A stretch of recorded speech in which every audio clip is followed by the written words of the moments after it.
Hello friends, मैं रश्मि मित्तल एक बार फिर अपने विचारों के साथ मेरे इस चैनल में आप सबका स्वागत करती हूँ। फ्रेंड्स, आज ऐसे ही बैठे बैठे मेरे मन में कुछ विचार आए, सोचा चलो आप लोगों के साथ शेयर करूँ। क्योंकि जैसा कि आप लोग जानते ही हैं कि आजकल कोविड-19 बीमारी ने हमें एक ऐसे मुकाम पर लाकर खड़ा कर दिया है जिसकी कल्पना हमने कभी नहीं की थी।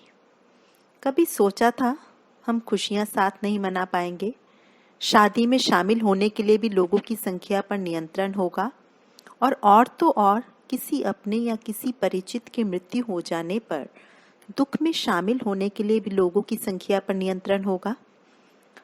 क्योंकि सरकार ने साफ शब्दों में निर्देश जारी किए हैं कि ऐसे में कोई गैदरिंग नहीं करनी है और किस तरह सावधानियों को बरतते हुए इस कोरोना काल में हमें एक जागरूक नागरिक का फर्ज अदा करना है। पर दोस्तों, जब पढ़े लिखे लोग इन नियमों की धज्जियां उड़ाते हैं तो बहुत दुख होता है। तब लगता है कि ज़रूरी नहीं इंसान पढ़ा लिखा हो, जब तक उसकी मानसिकता व सोच सही दिशा में नहीं है उसके पढ़े लिखे होने का कोई मायने नहीं। आज कोरोना काल में बच्चे को भी पता है कि केवल मास्क व सोशल डिस्टेंसिंग के द्वारा ही हम अपने को और दूसरे को कोविड-19 से बचा सकते हैं। पर अगर इसके विपरीत समाज के शिक्षित लोग ही सरकार द्वारा बनाए गए नियमों को सीरियसली नहीं लेंगे तो बाकी लोगों से क्या उम्मीद की जा सकती है। बहुत से लोग तो मास्क ना पहनने व नियमों को ना मानने में बहुत अपनी शान समझते हैं।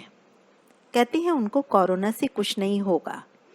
भाई लोगों, तुम्हें नहीं होगा, पर तुम्हारे मास्क ना पहनने से दूसरे लोगों को क्या क्या हो सकता है, कभी सोचा है? सबकी बॉडी की इम्यून सिस्टम की तुलना अपने से मत करिए, क्योंकि सबकी बॉडी का इम्यून सिस्टम अलग अलग होता है। कोरोना काल में किसी अपने की मृत्यु होना बहुत दुखद है, पर दोस्तों वास्तविकता को भी नकारा नहीं जा सकता। ऐसे में क्या ये हमारा दायित्व नहीं कि हम जाने वाले के साथ बाकी लोगों के बारे में भी सोचें।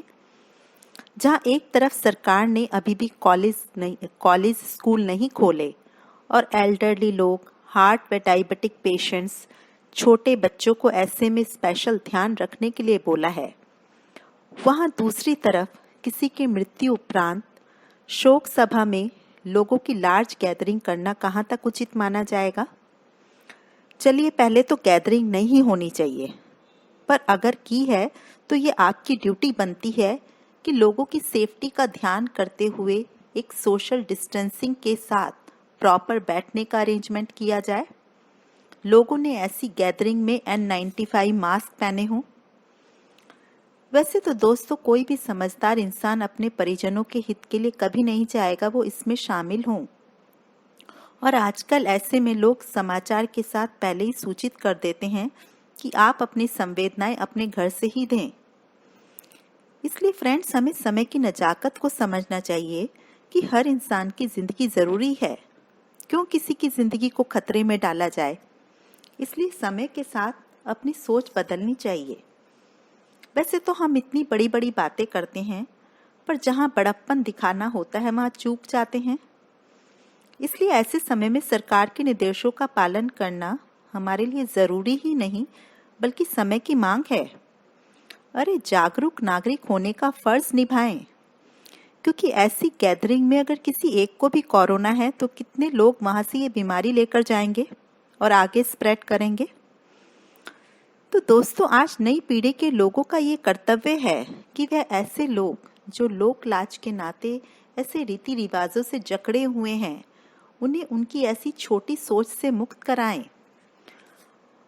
फ्रेंड्स, इस मैसेज के द्वारा मेरा मकसद किसी की भावनाओं को ठेस पहुंचाने का नहीं है। और सच में कई बार ऐसा ही होता है कि किसी की भावनाओं को ठेस ना पहुंचे, हम गलत बात अपने सामने होते देखते रहते हैं और कुछ भी नहीं कहते। पर फ्रेंड्स, गलत बात गलत ही होती है। उसके लिए हमें आपस में एक दूसरे को अवगत कराना चाहिए ताकि ऐसी गलतियां जो किसी की जान को खतरे में डाल सकती हैं दोहराई ना जाएं, क्योंकि एक जागरूक नागरिक जहां एक तरफ हर संभव कोशिश कर रहा है अपने को कोविड-19 से बचाने की, पर उसकी सारी मेहनतें ऐसे लोगों की वजह से विफल हो जाती हैं।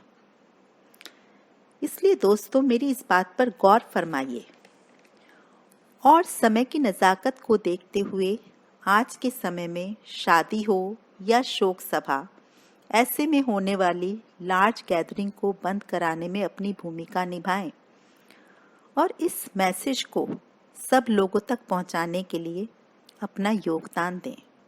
धन्यवाद दोस्तों।